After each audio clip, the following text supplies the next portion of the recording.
الرحمن الرحیم خطیر درس کې مونږه د مولانا سلامت الله د زوی حافظ محمد اسلم جیراج پوری دغه تذکره شروع کړو او دې لپاره هم کولا چې دا نن څه خلک وایي نه دا ټول دا غلي کلی صرف انداز بدل دی څه نوی شی نه دی او اسلم جیراج پوری دا رستو خلق دی مونږ ته دا خودلی شوي دا خیوم خلکو ته چې نن کوم اعتراضات راځي په اسلام باندې په دین باندې په قرآن باندې څوک کوي دا څه نوی نشته نه دي دا مخکې نه خلکو کړي دي دلته خلکو ته اوس معلومه شو چې دا اعتراض دی او دا اعتراض دی نو چا چې د فتنو تاریخ لوستي دارنګې د ادیانو مطالعه کړي نه هغه ته دا څه نوی شی نه ښکاري څه نوی سوال دی کې شته نه صرف انداز یې بدل دی نو سلامت الله مولوی سلامت الله رحمت الله تعالی علیه مونږ ویلي دا اهل حدیث عالم قابل سړی و نواب صدیق حسن خان چې د کوم بھوپال د ریاست د سټیټ والیو دی پای کې خادم و ملازم او دا زوی د حافظ اسلم جیراج پوری د ښه ملا دی کتابونه ویل دي مخکري درس کې ما ویلو چې مسلک ته نسبت مه کوئ دا موږ صرف دې لپاره وایو چې په خو خلقو کې هم داسې خلق پیدا کېږي د دې مقصد مذهبي تعصب نه دی دې وجې نه ما ویلو تیر درس کې هم چې مرزا غلام احمد قادیاني حنفي و نو دا د حنفیت نقصان خو نه دی یو سړی د حدیث نه منکر شي نو دا د اهل‌حدیثتوب نقصان خو نه دی دا ډېر خلک مسلماني پرېږدي دا به مسلمانیت هم خراب دی دا میانه خبرې په کتابونو کې لیکلي دا اول تقلید چونکې نه کوم لهذا دې ځای ته ورسېد نو دا خو خلک د ډېرو خلکو باره کې ویلی شي عبدالله چکړالوي دا څوک و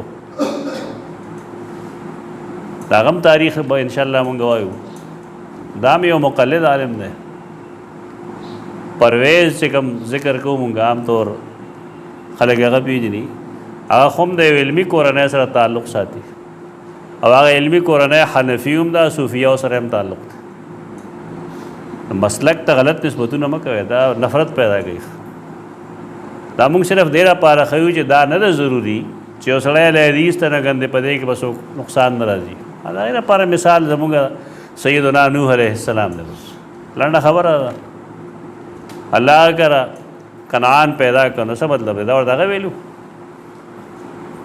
چې دا داسې شه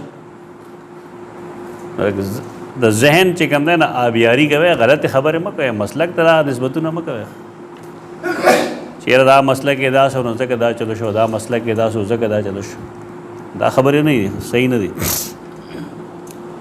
دا په دې وجه وایو چې ډېر خلق دی لکه قمر احمد عثماني عمر احمد عثماني دا ډېر غټ غټ نومونه دي دې دور کې دا کوم چې نوی نوی خلک راځي او د حدیث باندې اشکالات یا انکار کوي دې ټول دغه کتابونه لوستي او دې کتابونو نه مونږ د الله په فضل 30-35 سال مخکې واقف یو اوس نه یو واقف حبیب الرحمن کاندلوي دی د هغه پلار وړوکی سړی دی مولانا اشفاق الرحمن کاندلوي لوی سړی دی شیخ الحدیث دی قمر احمد عثماني او عمر احمد عثماني دا مولانا شبیر احمد عثماني دا هغه خورایونه کېږي رشته کې نږدې خپل دي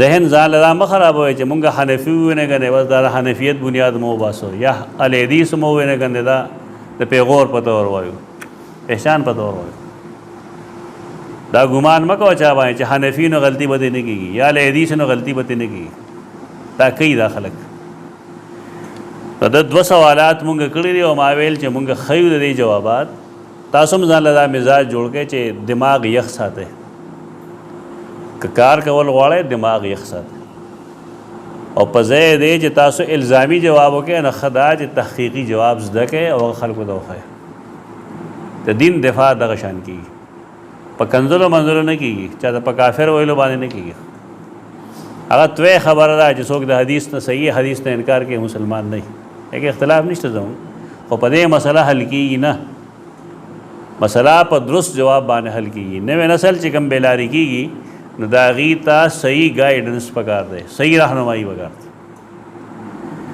دوه اعتراضات تاسو ویلي دي، نن مونږ د هغه درېیم اعتراض وایو. دا کتاب ما ویلي و مخکې چې دا مختصر کتاب دی، لږې صفحې دی، او دا یې نوم دی ہمارے دینی علوم. په دې کې ډېر څه دي، په دې به زمونږ وخت په دې وجه باندې لګي چې دې کې په دې جماعت کې دته خلک عالم وي. خو تیر درس کې تاسو ته ما د غلاګانې وښولې دي چې دی سارق دی، دی به د دې کتابونه پټوي، پردي معلومات اخلي په خپل نوم باندې کوي. دا خو عادت ته نن د خلکو ده،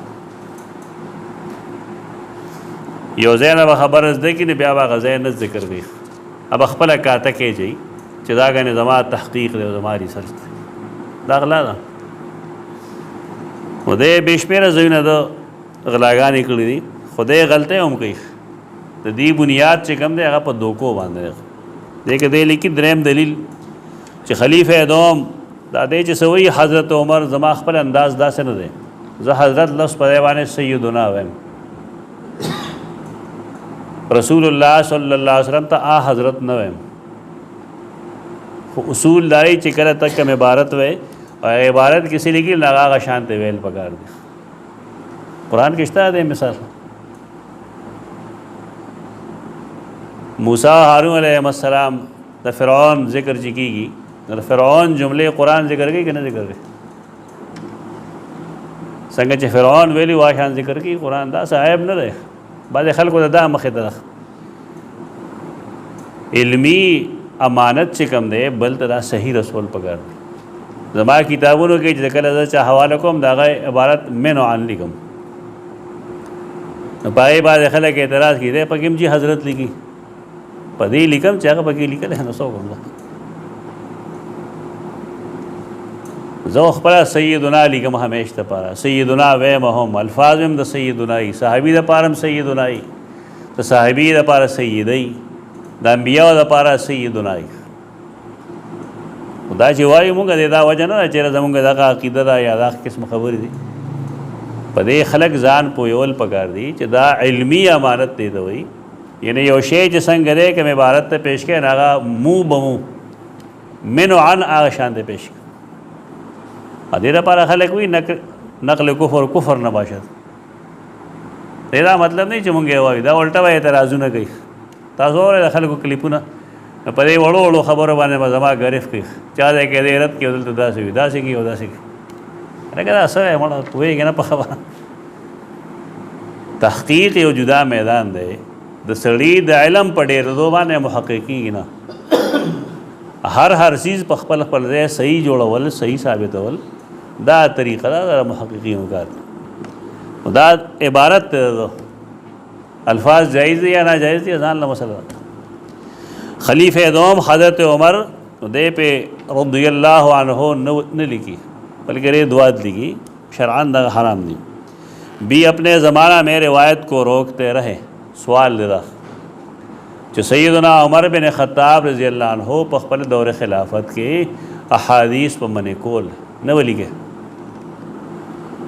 قرظہ بن کعب کہتے ہیں ہم ایک جماعت کے ساتھ عراق کو روانہ ہوئے. حضرت عمر مقام سرار تک ہم کو رخصت کرنے کے لیے ساتھ آئے. وہاں پہنچ کر فرمایا تم جانتے ہو کہ میں کیوں یہاں آیا ہوں؟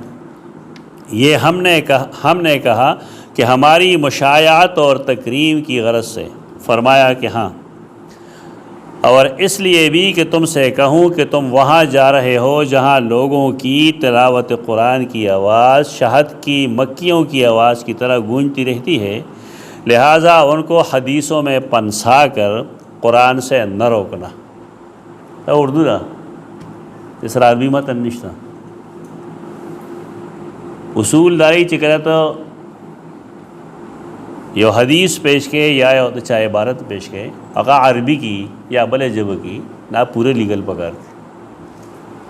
پدے کے بعد ستارہ دیانت ستارہ قابلیت پتم لگی کہ تب پاربے بانے یا پا فارسے بانے یا پا اردو بانے یا پا انگریزے پوئے گے سمرا، اور ستارہ دیانت پتم لگی چې تا ترجمه څومره دیانتدارۍ سره کړې ده. په دې باب کې زموږ تجربې زموږ مخکې ویلم دي سوال د خیوم خودم را چې پنجاب نه څومره د کتابونو ترجمې کېږي هغه اکثر و بیشتر غلط دي. هغې د یو مسلک نه متاثر وي د هغې د وجې هغې د هغې خپل مسلک باندې اعتراض د نه راتلو دپاره هغې ډېرې اوړې پوړې کوي. کار سوګي هر سړی چې دی هر کس و ناکس هغې دا کوي. علمي امانت هغې کې نشته. د هغې یو مثال تاسو سره که د ملا علي قاري کتاب وي الموضوعات الکبرا د کوم چې ما ترجمه لیکلې ده او د هغې ته ما مقدمه لیکلې ده مقدمه د هغې وګوره چې د هغې ترجمه یو عالم لیکلې ده ټوله غلطه سره او حنفیت ته د نیچا دکاولو دپاره هغه د خپل مسلک ډېر ښه خدمت کړی دی او د ملا علي قاري د کتاب بېعزتي کړی دا دوکې دي.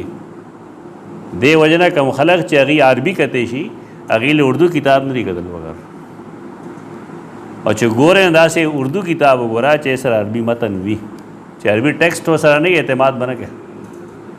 د دې څیزونو دغه کار دی. د پرویز د کتابونو یا د کتابونو دا اکثر و بیشتر څومره چې داسې ګوره کوم ځای کې فتنه پیدا کېږي هغې به عربي عبارت نه نقل کوي بلکې اردو عبارت په نقل کوي او تا ته وخت پیش کړي. نو دې لپاره مزاج سم جوړ کړه. هغه دا چې هېڅ فیصله مه کوه هېڅ فیصله مه کوه نه د ملګرتیا نه د مخالفت بلکې هغه عبارت والا چې کومه حواله هغه ورکړی کتاب پیدا کړه هغه هغې سره ټیلی کوې ګوره چې آیا واقعي دي کتاب کې داسې شته. قرآن چې کوم اصول را کړي دي ان جاءکم فاسق بنبأ فتبینوا ان تصیبوا قوما بجهاله په هغې باندې زموږ ډېر خلک روان دي. دا جګړې چې جوړوي دی کې 80% دغه فیکټر دی چې دی ګوري نه اصل کتاب ته چې ته ورسې تا ته پته ولګي چې دې سړي څومره خیانت کړی. ډېر مخکې چې چا درسونه زموږ اورېدلي تفسیر کبیر مثالونه ما پیش کړي قرطبي مثالونه ما پیش کړي یہ تراجم کی شوي دي چاپ شوي دي ایک یو صحیح پاسل کتاب کې بدل په اردو کې بل صحیح. دا حدیث نه کوي دا حناف هم نه کوي دا فرقه پرست خلک کوي چې هغې به هر صورت خپل مسلک یا خپل رائے ټول له پاسه کوي. نو دا علمي دیانت په هغې کې نه علمي دیانتداري ځان کې پیدا کوي. دې کې د خیانت کړی دا اصل شیخ هم چې اصل شیخ سره لہٰذا ان کو حدیثوں میں پنسا کر قرآن سے نہ روکنا اور روایتیں نہ سنانا یہ قرض کہتے ہیں کہ اس دن کے بعد سے پھر کبھی میں نے حدیث بیان نہیں کی. دلی کرے دا خبرہ تو صحابی خبر لگا نو اصول حدیث کے مصطلح الحدیث کے دا صحابی خبریں تو سوئی اثر ورته وي دا اثر دی. نو دې لپاره څه کتاب حواله ورکول پکار دی. دې لپاره داسې کتاب حواله ورکول پکاري چې هغه اوریجنل سورس وي ماخذ اصلي وي او بل دا چې هغه د حدیث کتابونه او هغه د حدیث کتابي چې هغه اصلي ماخذ دی. دې په دې باندې لګي نمبر 2 باندې مختصر جامع بیان العلم دا حافظ ابن عبدالبر کتاب دے جامع بیان علم و فضلی دو جلد کتاب دے. نو دے پاغی حوالہ ورکی و داغی یو اختصار دے یو جلد کے آغا جلد اختصار چے کم دے آغا عربی کے نہ دے آغا اردو کے دے. دیتا تحقیق نہ ہوئی بلکہ تحقیق پنمان خلق بیلار کول ہوئی. دیتا غلطی در غلطی ہوئی یو خطا دا حدیث اصل کتاب پر خود بل لا چې د حافظ ابن عبدالبر اصل کتاب دے پر خود دا اصل کتاب تلخیص نشتا. دا اصل کتاب تلخیص په اردو کې ده اس عربي نشتا. کراچۍ کې چاپ شوی دی هندوستان کې هم پخوا چاپ شوی نو دې حواله په هغې باندې ورکوي. دا خبره د هغې په 2م جلد کې لیکلې ده خو زه د هغې نه بحث نه کوم. د هغې وجه دا دی حدیث او دا حدیث په سنن ابن ماجه کې هم دی او دا حدیث په مستدرک د حاکم کې هم دی. موږ له هلته تلل پکار دي چې چې دا دې سوي دا آیا واقعي داسې خبره ده او کنه جدا مقصد دی دا بالا غیږي چې ته په ځان پیریان نه راولې که ته په ځان پیریان راولې نو بیا هېڅ نه کېږي په ځان به پیریان نه راولې دا یې ښه طریقه ده چې مرچکې لږ کم خورئ غټه غوښه هم کمه کوئ او توره چای لږه ګزاره یې ورس کوئ پی پکې ډېر اچوئ چې دماغ دې خشک نه وي چې د فریق مخالف اعتراض پتا بد نه لګي هغې ته غوږ کېږده سوچ سمجھ کر د هغې جواب وکړه دا درې ما تا ته دوه یا درې بنیادونه جوړ کړل اول خبره خو دې کې دا ده چې دا ما سره مسند دی سیدنا عمر بن خطاب رضی الله عنه دا ټیک دی چې عمر رضی الله عنه خلک منې کړو هغه وایي چې څنګه یې منې کړو خو د دې نه څه مطلب شو چې سیدنا عمر حدیث دلیل نه ګڼي حجت نه ګڼي د دې خبره دا استدلال کول چې سیدنا عمر حدیث دلیل نه ګڼي دا رقمې دانشمندی ده یا صحیح قول لخ دا مسند د امام د سیدنا عمر بن خطاب رضی الله عنه دا ابن کثیر جمع کړی دا حافظ ابن کثیر دا ما دریم جلد هغې دې لپاره راوړی دی چې تاسو ته پته ولګېږي چې حافظ ابن حزم وغیرہ نورم بعض مورخینو دا لیکلي دي چې د سیدنا عمر نه 1500 احادیث نقل دي خو دې کتاب کې دا ټول جمع کړي دي 1022 احادیث دي 1022 احادیث دي د سیدنا عمر مرویات مسند شو نا دا کل مرویات 1022 دي نو آیا سیدنا عمر حدیث دلیل نه ګڼي کنه دې کې داغه مطلب بل څه شی دی دې کې داغه مطلب احتیاط دی د حدیث نه انکار نه دی تاسو طالب علمان یې د عربو یا د اسلافو زمونږه طریقه د درس سوا هغه نه وه کومه چې زموږ زمانه کې ده مونږ و طالب علم ته قرآن نه خو جماعت کې هر چا قرآن ویلی اوس خپل پلار نه ویلی استاد نه ویلی اوس هم عربو کې دا طریقه نشته دی هغې اول حفظ د قرآن کوي ماشوم ته این وروسته بیا نور څه کوي د حدیث کې اصل څیز هغه دی کم چې نن عربو کې جاری دی هغه دا دی چې کله یو سړی حفظ د قرآن کوي نو هغه د نور علومو سره تعلق نه ساتي د قرآن د حفظ په دوران کې بل څه شی نه چلیږي دله قرآن پخته کول پکار دي کلکول پکار دي چې قرآن پوخ شي نو د هغې نه وروسته بیا نور علوم بیا د هر چا د هر علاقې د علم د اخذ علم ځان له ځان له طریقې دي د کوفې والا جدا ده عراق والا جدا ده مکې مکرمې جدا ده مدینې منورې جدا ده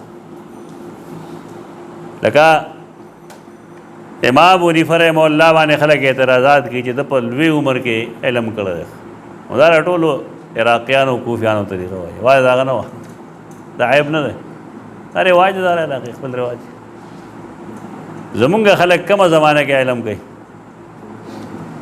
دی اډو کوي نه دی څه کوي پهلا دا شان ښه دي که دی خو علم نه کوي چې کم کوي نه هغه انګریزي مخکې کړي او دیني لی خو بلکل صفر کې ضرب ورکړی دا کوتاهي ده اول پکار دا دی چې دیني علم وشي او ورسره عصري علوم حاصل شي دی و شی روان کړی دی کم کسان چې هغه مدارسو ته دي د هغې عصري سوزونو باندې بلکل نه پوهېږي یعنې انګریزي به هر وخت پکارېږي دعوت هم ورکوي غواړم دا چې د خپل بحث ورسوم نو دنیا ته خو ویل هغې رضی چې تاله انګریزي درځي نو ته دا کفر ښکاري او دا بعضې تنګ نظرۍ الله رب العزت اختلاف الالسنه او اختلاف الالوان کې ته څه ویلي دي د الله نعمت یې ورته ویل دی انګریزي سره چا سره اختلاف دی انګریز سره اختلاف وکړه انګریزي سره مه کوه انګریزي سره اختلاف نه دی په د الله نعمت دی جبي زمونږ دا خلک دي ته انګریزي خالص کفر ښکاري. نور تاسو سبا معلقه مې ویلي هغه اړو عربي دا کې چې لیکلي دي هغه ته په عمل وکړه کنه دا لټریچر ټول هغه شان دي دا خو علمونه دي. یو سړی چې هغه غواړي دا چې زه د خپل پیغام عام کړم له ټولې ژبې ویل پکار دي. دا انګریز سره مخالفت مه کوئ دا پکاري هر وخت یې پکاري. ډېر داسې خلک چې بار لړ شي وي کال مې بار ولګو مونږ سره ډېر راشي داسې ته کوم ملک ته تللی سویډن ته تللی د سویډن ژبه تاله درتله نه جي او تا سویډن ژبه نه درتله نو ته دا خلقو سره ستا هغې ته څه ورسول سوال دی راغلی. ټیک ده اجر به الله ورکړي مونږ دغه باندې حملې نه کوو خو فایده والا هغې کېږي چې مونږ لا دغه د سویډن ژبه راتلی زمونږ دې کلي ته د سن نه خلک راشي هغې له نه پښتو ورځي او نه اردو ورځي سندي وایي نو دا تزیید وقت ده که نه ده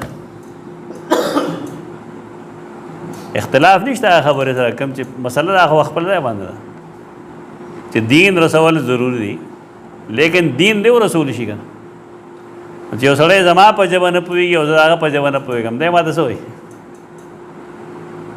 دا قسمه ذهنیت مه ساتئ دا ډېره تنګ نظري ده ژبې ټولې زده کړئ هر قسم ژبه دا زده کول پکار دي. بهر کیف دی چې څه وایي نو دا جدا وایي صحابه کرامو یا تابعینو یا تبع تابعینو د هغې کار دا و چې هغې به اول قرآن حفظ کو هغې نه وروسته بیا نور علوم کول. د رسول الله صلی الله زمانه کې هم دغه حکم اول د قرآن حفظ مخکې کېده تاسو د قرآن تاریخ چلولی په کې هم دغه کوي دا دی چې کوم دلته دوکه ورکوي دا سنن ابن ماجه حدیث دی او حدیث امام ابن ماجه رحمه الله لیکلی دی. امام ابن ماجه لیکي حدیث نمبر 28 ابواب السنه کې سند خپل بیان کړی دی په سند کې کلام شته دی خو نور د مستدرک روایت کې حدیث تر حدیث سند حسن درجے ته رسی. لکھی دے عن قرزہ ابن کعب قرزہ ابن کعب رضی اللہ عنہ صحابی دے اغوی بعثنا عمر بن الخطاب الى الكوفہ وشیعنا فمشا معنا الى موزن یقال له سرار او سرار دوڑا ویلیش مدینه منورې سره نږدې یو 15 کیلومتر یو ځای سرار ورته مونږ ځای تر هغې پورې رخصت مشایعات کو فقال اتدرون لمن مشيت معكم قال قلنا لحق صحبة رسول الله صلى الله عليه وسلم ولحق الانصار. نو مونږ وویل چې مونږ د رسول الله صلی الله علیه وسلم ملګري یو تاسو د هغې خیال ساتل دی دې کې دننه د ادب څه خبرې دي پکار دی چې محدثین دا سیزونه هایلایټ کړي د رسول الله صلی الله علیه وسلم د صحابه کرامو د هغې به خیال ساتلی شي. سیدنا عمر غوندې سړی د صحابه کرامو خیال ساتي او د هغې هم خیال داری چې او د زمونږ خیال ساتل دی او دویم دا چې ولحق الانصار دا موږ له یو تربیت راکوي چې یو سړی دی عالم دی فاضل دی موږ له د هغه خیال ساتل پکار دي حق پرست دی د هغه خیال ساتل پکار دي ادب و آداب نه بغیر کار نه کېږي. حدیث پاغ نظر نه دی قتل پکار کم چې زموږ خلک صرف مسلکی اختلاف دپاره وایي بلکې دې باندې د خپلو عقایدو د خپلو اخلاقو د خپلو عاداتو د هغې اصلاح پکار ده. هغه وویل چې او دا ټیک ده لکنی مشیت معکم لحدیث اردت ان احدثکم به یو خبرې دپاره راغلم حدیث درته بیانوم حدیث متن ته وګوره لکنی مشیت معکم لحدیث اردت ان احدثکم به حدیث بیانوم تاسو ته حدیث بیانوم فاردت ان تحفظوه لممشای معکم دا دومره ډېر تاسو سره اوږد په دې رالم چې تاسو ته زما د راتلل یادي نو حدیث به هم تاسو ته یادي. دا ټولې نکتې دي په دې کې د جراجپوري د خبرې جواب دی اصل کې دی وایي زه حدیث تاسو بیانوم او د راغلی دې دپاره یم چې چې تاسو ته ما راتلل یادي نو په دې بنیاد به تاسو ته حدیث یاد پاتې شي. انکم تقدمون علی قوم للقرآن فی صدورهم حزیز کحزیز المرجل. دا څوک داسې چې د هغې د سینې نه اواز راځي د میچنې د اواز په شانتې غراړ ته راځي. دا حفاظ قرآن هغې چې قرآن یادوي نو هغې غیر چاپېرګري. تاسو کې که څوک حافظ دا به تجربه وي چې قرآن یادوي په داسې انداز کې یادوي چې هغه ډېر زر زر په تړ تړ باندې لګیا یو قرآن زوتوي. د قرآن لومبي زوتول هغه وي دغه شانتې چې په هغې یو بل څوک نه پوهېږي. د چې څومره زر زر قرآن په ژبه ووایي دومره زر زر د قرآن یاد شي او بیا چې کله اوري نو بیا په طریقې سره وایي. بعضې کمعقل قاریان هغه چې څنګه زر زر په تلوار زده کړي که نه نو اوري یې هم بیا هغه شانتې ناروانې وکړي. دا تربیت کې کمی ته ووایه چې اوروی سم نو هغه یې زر زر دا زر زر چې ویونکي دا څوک دي د قرآن حفاظ دي. نن د منکرین حدیث رای خدا را چې یو سړی قرآن حفظ کړی دی او په معنی نه پوهېږي مطلب باندې نه پوهېږي د تا اجر نه میلاوېږي. که تا دا چاوې دا حدیث دی. په دې حدیث کې خو دغسې شي نه د قرآن حفظ یې ویلی. حفظ د قرآن ځان له یو عمل دی سنت عمل دی اجر پې میلاوېږي. ټیک ده پورا فایده به الهغې کېږي چې د قرآن مطلب باندې هم پوه شي. د حدیث په متن کې د دې د یوې خبرې جوابي خوا قتل غواړي حدیث قتل غواړي. فاذا رأوکم مدوا الیکم اعناقهم. هغې چې تاسو وویني د قرآن حفاظ نو سټونه به تاسو سره اوږده کي او وی به چې اصحاب محمد صلی الله علیه وسلم دا د رسول الله صلی الله علیه وسلم ملګري راغلي دي. نو د رسول الله صلی الله علیه وسلم ملګری چې یو ځای ته لاړ شي نه به څه بیانوي خو د رسول الله صلی الله علیه وسلم حالات بیانوي خبرې به کوي. فاقلوا الروایة عن رسول الله صلی الله علیه وسلم. دا نه وایي چې حدیث مو بیانوي. حدیث بیان کې حفاظ ته هم لیکن قلیل بیان کې لږ بیان کې. هغه څه دوکه ورکوي هغه دوکه دا ورکوي چې حدیث مه بیانوي. سیدنا عمر فرمائی اقل الروایت حدیث بیان کې لیکن دومره ووایه څومره چې د هغې دپاره ضروري دی.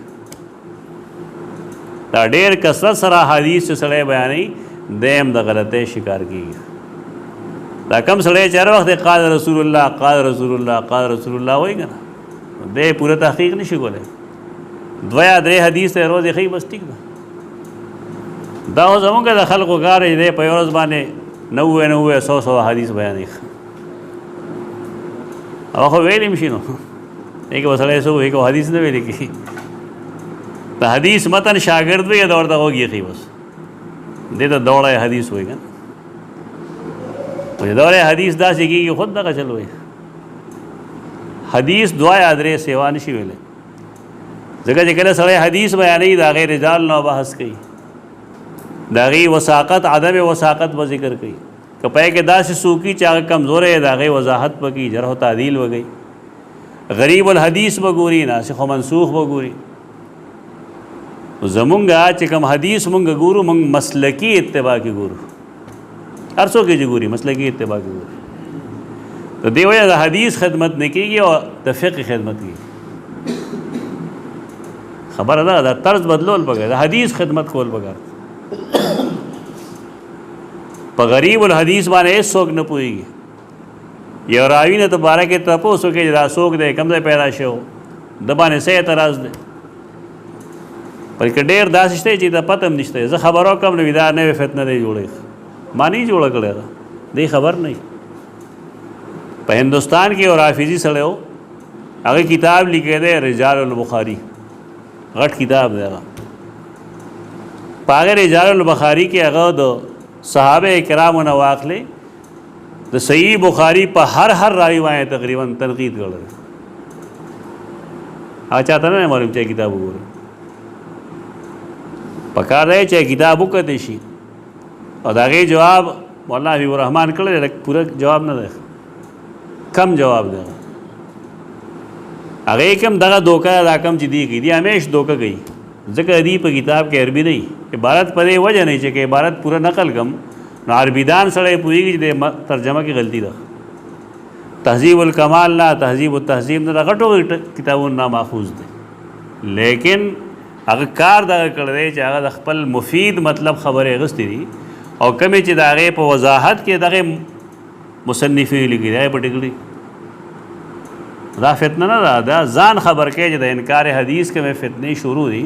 د دې بانیان مبانیان معتزله دي، روافض دي.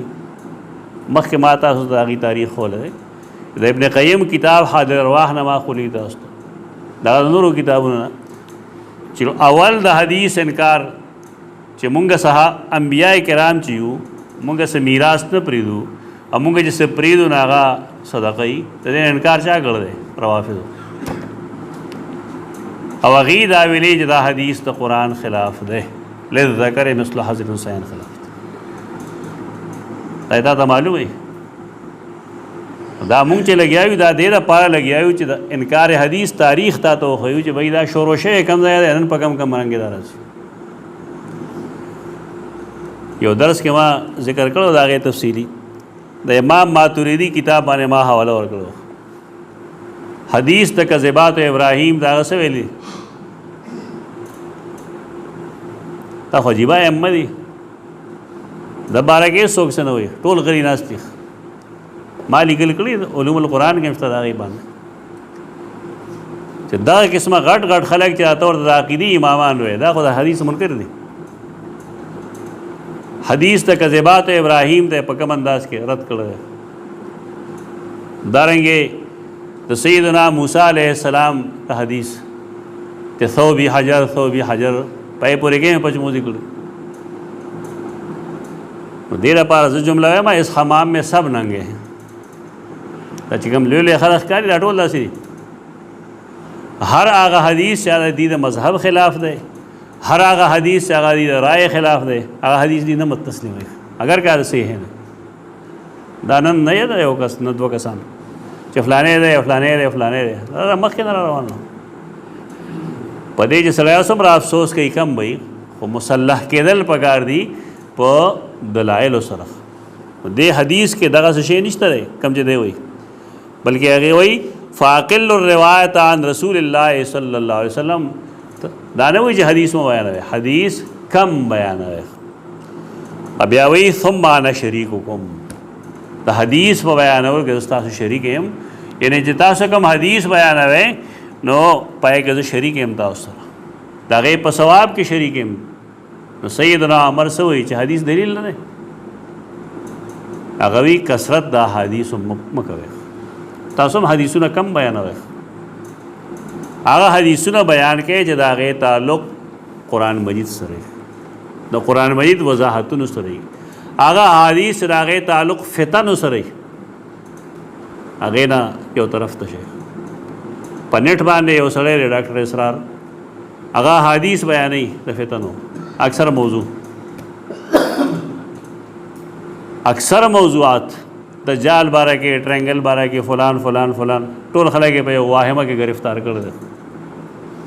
د دې وجه دا چې رسول الله صلی الله علیه وسلم مونږ کوم شي نه خبر کړي یو یا صحابه کرامو مونږه د یو څیز نه منې کړي یو، هغې مطابق کار وکړو. صحابه کرامو دا هر څه د رسول الله صلی الله علیه وسلم نه زده کړي وو، دی پابندي لګولې د فتن و احادیث مو بیانوي، او خاص کر د کتاب الفتن د مروزي یا د نور دو دریو کسانو دا خو موضوعات دي. ما چې اول کتاب الفتن واغست نو پای باندې مختصر تحقیق او صحیح او ضعیف به پې لیکلو، ما چې به یو دوه صفحې وکتې نو پای کې به چېرته یو حدیث راغی ته به حسن لیکلو، نو به ټول موضوع په دوه صفحې کې په دریو صفحې کې چې یو حدیث حسن وي نو ټول موضوع وي. نو د هغې نه حدیث بیانول چې چا حدیث نه ویلي دا رقمې دانشمندي ده او د دین خدمت کوي، وهم پرستی کې بس خلک مبتلا کوي. دا لویه فتنه ده. په دې کې زموږ هغه خلک چې هغه ضعیف یا موضوع حدیث بیانوي دا منکرین حدیث کې موږ شمېر کړی. علوم الحدیث تاسو سره شته دی، معرفت علوم الحدیث په دې کې مونږه منکرین حدیث کې اول وضاعین لیکلي دي، په دې وجه هم لیکلي دي چې دې موضوع حدیث جوړی دی لپاره چې د صحیح احادیثو نه خلق واړي او په هغې موضوع احادیثو باندې عمل شروع شي. وضع حدیث فتنه جوړ شوی په دې وجه. نو دې احادیثو کې دا کم حدیث چې مونږ وایو د سیدنا عمر بن خطاب رضی الله تعالی عنہ د دې به دغه مطلب بیانوي. په دې کې دا د قرآن لوستلو یا د قرآن د حفظ دا خبره خو بالکل واضح ده، او اقل الروایت دلیل د دې خبره دی چې دا هر حدیث نه مطلب هغه حدیث مطلب دی چې دا غي تعلق فتن سره ملاحم سره دی نه بیانول وغیرہ. ځکه پای کې کثرت سره دروغ دی. امام مالک به فرمایل، امام احمد به فرمایل چې دې سيزونو کې کثرت سره دروغ دی. ثم انا شریککم کہ بالفرض سیدنا عمر بن خطاب رضی اللہ تعالیٰ عنہ دا حدیث دا حجیت نہ قائل نو دا غنه دا دومره لوی مسند د کم چې ما ذکر وکړو دا د څنګه مروي دی. هغه د حدیث د حجت منکر نه دی، انکار حدیث ته نه دی هغه، بلکې هغه دې ته دی چې تاسو حدیث قلت سره بیان کړئ. آخر کې دا خبره وره چې د حافظ سیوطي یو خبره لیکلې ده، هغه دارا چې ترکنه پورې یو سړی د استاد نه حدیث نه ویلې درې داغه بیان نه کوي، بلکې د امام الحرمین نه نقل کړی جوینی نه چې دغه شان سړی له حدیث بیانول حرام دی. دا تنگ نظری نه ده، د صحیح خبره کړی د اردو په زور باندې یو سړی حدیث بیانوي، اردو کتاب کې لیکلی دی د هغې په صحت او عدم صحت څه پوهېږي. هغه عربي ویونکي چې حدیث د هغې میدان نه لکه فقها نه هر فقه کتاب کې څومره بې شمېره حدیث دي اصل نشته. زمونږ فقيه صاحب د فقه باندې خو پوهېږي او کله چې حدیث راشي چې اذا خرج الامام فلا صلاة ولا کلام، نو دا حدیث نه بحث نه کوي. پکار دی چې دا حدیث نه بحث وکړی شي. نصب الرائے کې ذیلی لیکلي چې دا حدیث ثابت نه دی. دا انکار حدیث چې کوم چغې دي یا فتنې دي دا وسره نه ده، نه یو کس دی، مختلف رنګونو کې خلک لګیا دي او انکار حدیث کوي. راجپوری صاحب چې کوم قول کړی خیانت یې کړی د سیدنا عمر بن خطاب رضی الله عنه د روایت نه دا نه فهمیږي، دا نه معلومیږي دی. د مستدرک روایت کې دا دی چې د سیدنا قرظه بن کعب نه چا تپوس وکړ بیا چې حدیث بیان کوا ته، هغه ورته ویل عمر منې کړي وو. دا خلک سنډي را سنډي چې سیدنا عمر د حدیث د بیان نه منع کړی ده، په دې وجه هغه تاسې کوي. ته وایې تا په فقه ویلي ده او پوهېږم ځان لرې خامخا اوده کړی دی. امام ابو حنیفه رحمه الله فتوا ورکوله، حق و د هغه که نه. وروسته چې کله هغه څه مسایل جوړ شي ورته هغه ورته ویل امیر ته ووایه چې ما حکم وکړي چې زه فتوا نه ورکوم. تا هم لوستی دی چېرته کار خبره نه لولې. امیر ته ووایه چې ما ته آرډر وکړي چې ته فتوا نه ورکړې. دا ولې وایي امیر واجب الاطاعت، اطیعوا الله و اطیعوا الرسول واولی الامر منکم. زما په فتوا لګولو د ورکولو د پابندي ولګوي نو چې ما نه څوک تپوس کړي نو زه به جواب نه کوم، ولې زه امیر منې کړی یم د هغې نه. د امام ابو حنیفه رایې دغه ده. دلته خلک ځان ته احناف وایي پکې خروج او بغاوتونه دا دي د ګس لاس کار دی، هر ځای کې لګیا. یعنې که یو حکومت ولګي او هغه مفتی صاحب منې کړي چې ته به حدیث فتوا به نه ورکوې نو بېشک هغه د هغې پابند دی. سیدنا قرظه رضی الله تعالی عنہ چې حدیث نه بیانوي هغه په دغې بنیاد باندې وایي چې زه چونکې سیدنا عمر منې کړی یم او هغه زما امیر دی، امیر المؤمنین دی، زه د هغې خیال ساتم. نو دې کې د فقه څه خبره به راوځي که نه، د پوهې څه خبره به شته که نشته که نه. فقه صرف مونځ روژې ته وایي.